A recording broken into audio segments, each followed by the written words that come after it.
Monsieur le ministre, vous avez fait un tableau de l'Algérie extrêmement complet et extrêmement convaincant. Et nous sentons bien la volonté en Algérie de s'engager avec beaucoup de dynamisme dans le développement économique. Et le développement économique dans notre monde, ça n'est plus un développement endogène, c'est un développement qui passe par les échanges.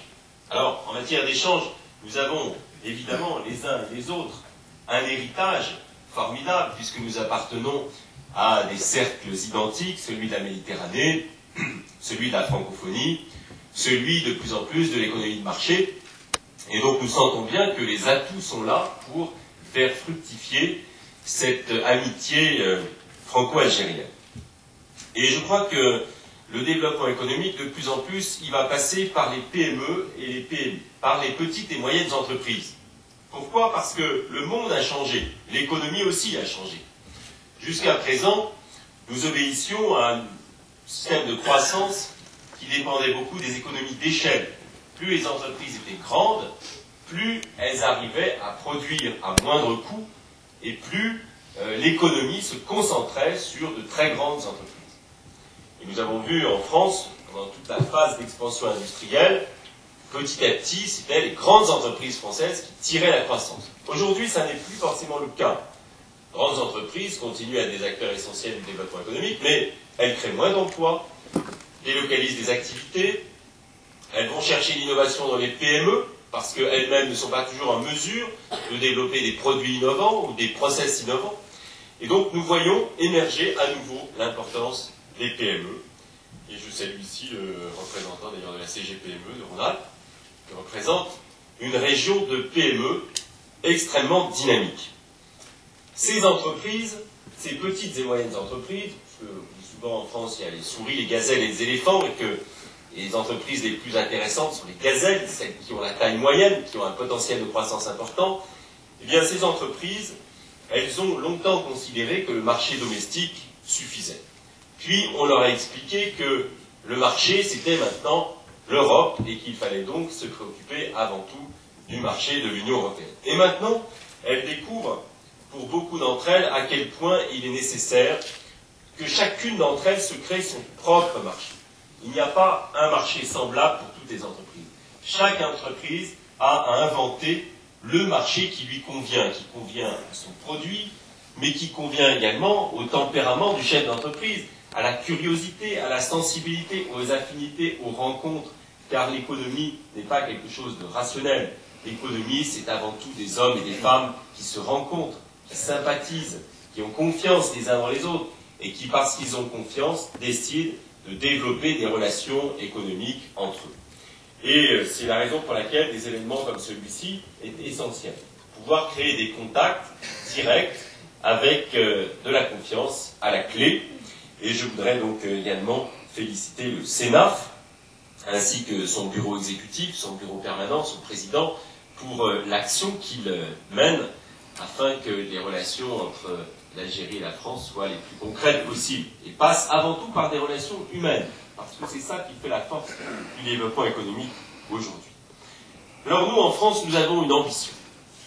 C'est que la France redevienne la locomotive économique de l'Europe. Elle peut l'être.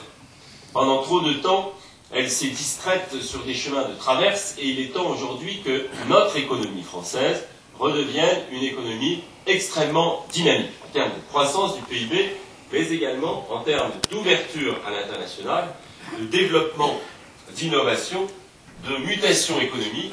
Et pour cela, nous avons besoin de nouveaux partenaires, de nouveaux horizons, de nouveaux échanges. Et il est évident qu'avec l'Algérie, cet intérêt économique se double de la satisfaction de l'amitié, qui est toujours aussi importante. Nous avons déjà commencé à engranger quelques résultats. Il fallait réveiller l'esprit d'entreprise en France, nous l'avons fait.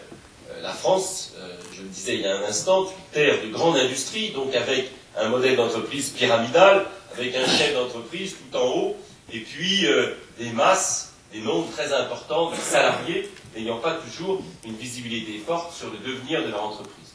Aujourd'hui, nous passons de ce modèle de la pyramide à un modèle de réseau, avec beaucoup de petites et moyennes entreprises qui s'inscrivent dans des réseaux pour développer des fonctions communes. Parmi ces fonctions communes, il y a le développement d'exportation.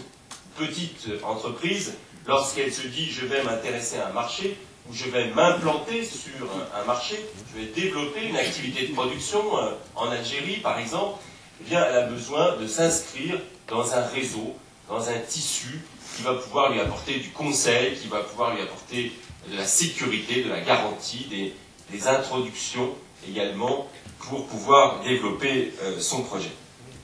Donc, nous sentons bien que cette nouvelle économie de réseau, elle suppose de la part de l'État beaucoup plus de facilité.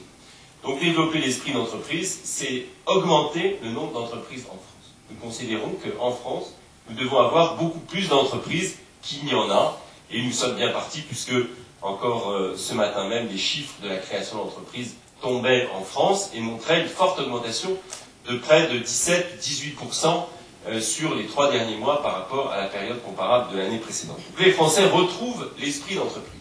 Et en retrouvant l'esprit d'entreprise, ils vont également retrouver tout naturellement le chemin de nouveaux marchés, de nouveaux horizons, de nouveaux produits, et ils vous rencontreront certainement plus facilement.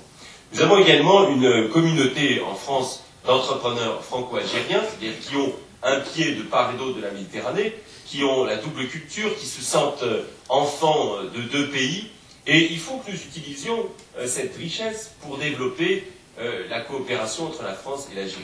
Car avoir 2 cultures, avoir 2 nationalités, avoir 2 terres, c'est un énorme atout pour développer du business, de part et d'autre, et trouver les opportunités qui, ici et là, ne viendront pas forcément à l'esprit de quelqu'un qui ne connaît pas l'autre pays. Donc cette richesse-là, il faut la valoriser, et cela fait partie de mes objectifs, ainsi que de ceux de François Lhoz, de pouvoir mieux organiser d'abord cette communauté d'entrepreneurs binationaux, j'ai envie de dire, et de leur donner à eux des outils adaptés, et pour qu'ils puissent plus facilement développer des entreprises mixtes, des entreprises qui seraient capables, selon le principe de spécialité économique, de tirer un meilleur parti.